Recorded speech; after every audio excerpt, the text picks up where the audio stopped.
Bethany. I'm from Maine, and my real symptoms started when I was about 10. My mom noticed that something was wrong and took me to the doctor, and he misdiagnosed me. And things started getting worse. By the time I was 12, my symptoms really started to get worse, so she took me back and really demanded a test for Lyme. So we did the test, and I came back positive, and he prescribed the 2 weeks worth of antibiotics and said, no, you're cured, everything's fine, go home.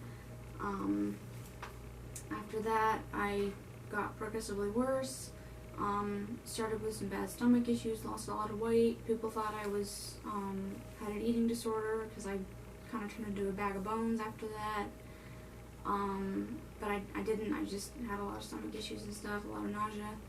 And after that, it was just, I tried to live normally, I guess. I just kind of assumed that a lot of the symptoms that I had, headaches, stomach aches, nightmares, issues with sleep, random pains in my joints, constant chronic pain in my back and my neck, weird vision issues, not really hallucinations, but sort of hallucinations, things like that. I sort of assumed that those sort of things were normal.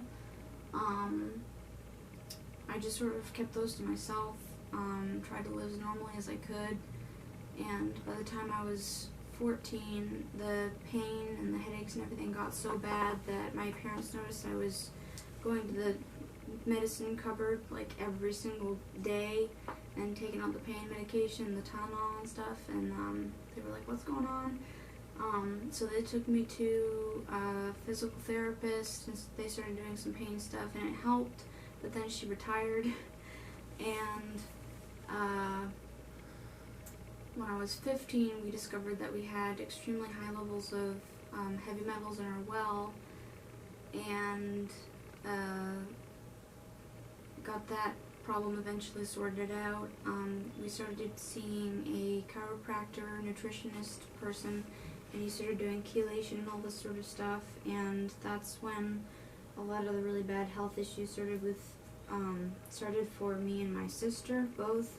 My mom had been sick my entire life, very sick.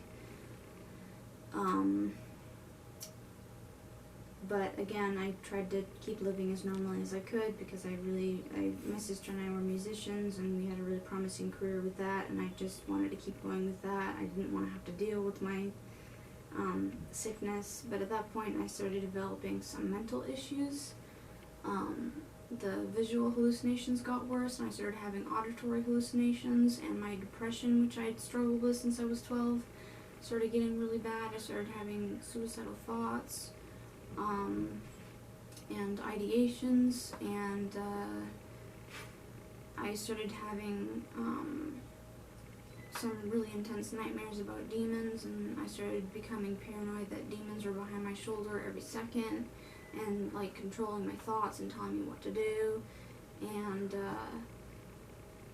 when I was 16, I ended up in the mental hospital for self-harm and also for suicidal ideation, and my second hospitalization was Christmas 2012 for my first suicide attempt, and after that it was quite the roller coaster ride. As far as my mental symptoms, the chronic pain was quite bad at this point, but we decided to change our diet radically. We got really, really strict, and so my chronic pain got a little bit better, but my mental symptoms were very, very bad. I had severe mental breakdowns, psychosis, all kinds of really, really bad stuff. Depression that would get so bad I was catatonic at times. I was borderline schizophrenic. I was borderline manic. I don't know what else. It was really crazy. It was kind of a nightmare for my parents. Actually, quite a nightmare. What year did your seizures start? What age? Right after I graduated high school, I was 18, so 2015, the summer of 2015, I had been re-diagnosed with Lyme and co-infections, and we were using the Cowden protocol to try to treat the seizures and, not the seizures, sorry, the Lyme disease, and that's when the seizures started. My sister had started having seizures the winter before, and then I started having them that summer, and that's when the noise sensitivity started. I didn't get these until they got really, really bad in 2016, but I noticed a pattern. I would have a cluster of seizures, and then they would go away, and I would go like a couple months, even to up to like 6 months without them, and the noise sensitivity would go away. And as soon as the seizures would return, the noise sensitivity would return, and the chronic pain would get a lot worse. And it got to the point where we had a reverse osmosis machine installed in our basement because of the heavy metals, and that flooded our basement a few times.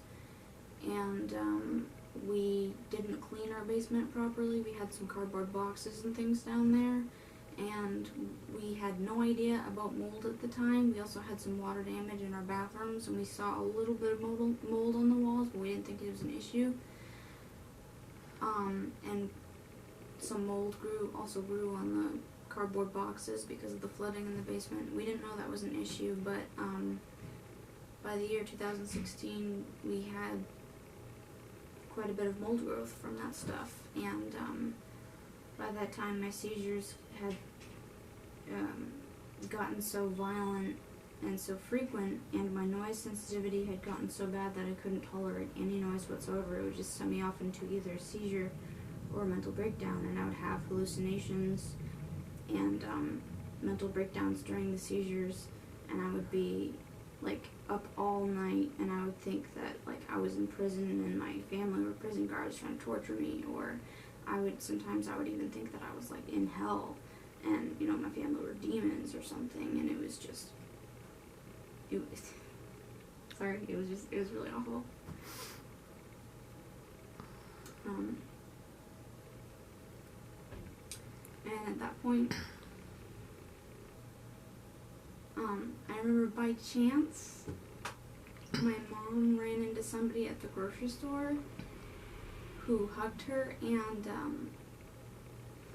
got her contact number and, her email, and a few days later emailed her and said, you know, I've been sick for the last few days just from hugging you, and I have severe mold illness, and I think you guys have a really bad problem with mold. Have you ever considered that? And I was like, mold? I don't know. What are you talking about? So, at our next doctor's visit, you know, my parents had to just, you know, drag me to the doctor's visit because I couldn't leave the house, otherwise I couldn't walk. Sometimes I couldn't even feed myself, couldn't move. You know, at that point, my dad would go to work expecting to come home to me dead. And he'd come home from work and he'd sit by my bed sometimes all night, just watching. Sorry. It's okay. Just watching me and praying for me and making sure I was safe. And a couple of those times, those are the only times in my life I've ever seen him cry. During those times.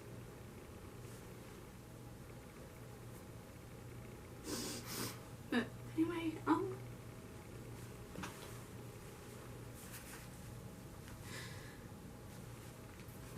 so this lady who my mom ran into, she emailed my mom, and the next doctor's appointment we went to, we were going to this doctor who was really good. She had been keeping me alive to this point, just feeding me tons and tons of medicine to try to detox me and try to keep me alive. And we mentioned that we had mold in our house, and she was like, "Wait, you have mold?" She was like, "You need to get out of the house now. Your daughter is dying. You have to get to the house now." And we were like, "Well, we have nowhere to go. You know, we have family that would take us in, but we know that they have more mold than we do." So we just prayed, and we were like, we don't know what to do.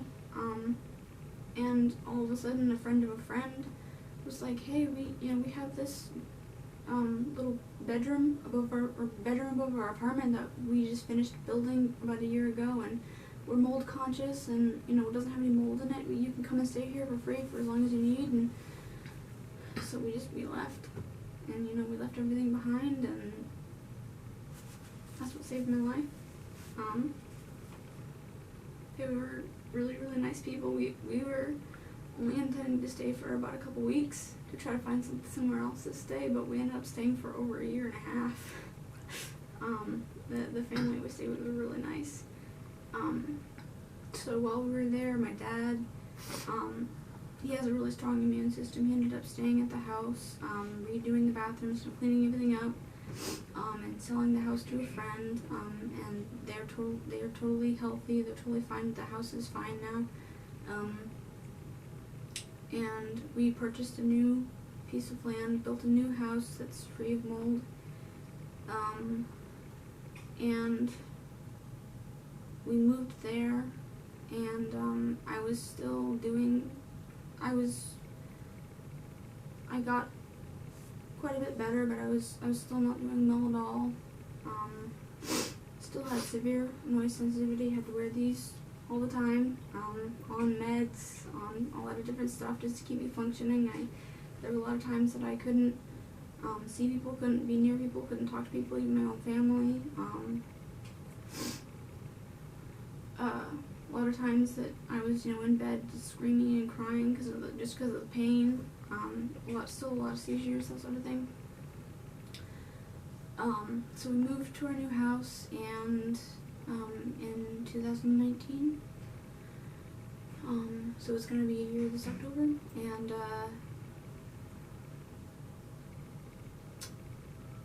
I wasn't much better.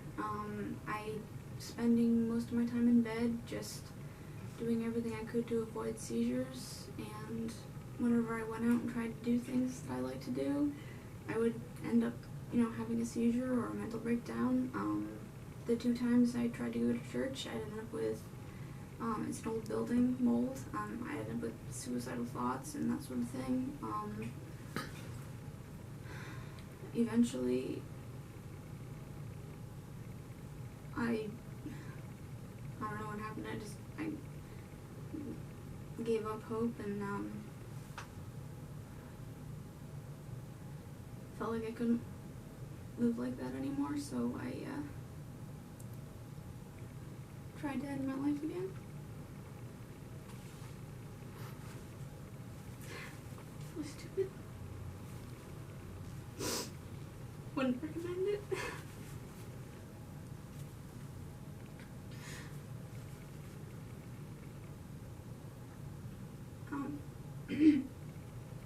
So my dad's family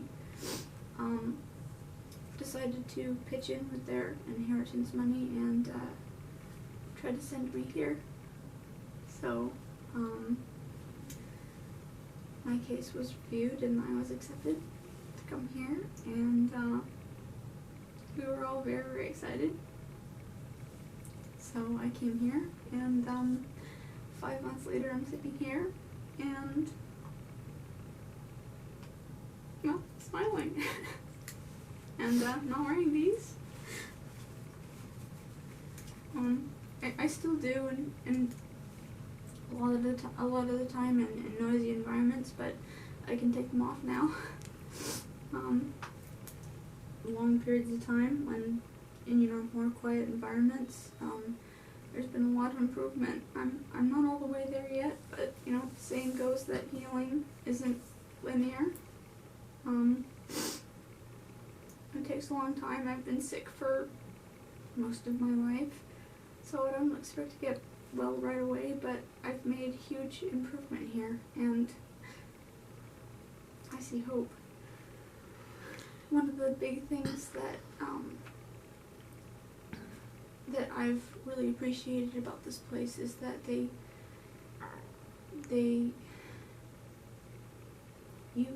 guys give real scientific results. You put it right in front of the patients regularly. You give us results and you say, this is what is happening, look at the results, look at what's happening, this has gone up, this has gone down, and you show us.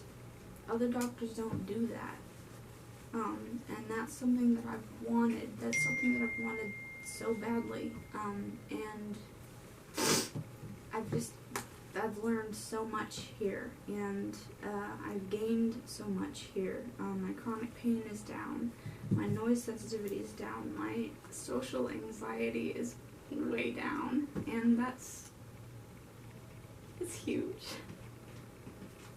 And you said no more seizures? Yeah, I haven't had a seizure in over a month. I mean, it's almost 2 months now that I haven't had a seizure, and that's during pretty intensive treatment. I mean, that's amazing. My immune system is working again, which is huge, and it's detoxing itself. I mean, my body's doing what it's supposed to do, and it hasn't done that in years. I feel happy again. I want to live again. It's amazing.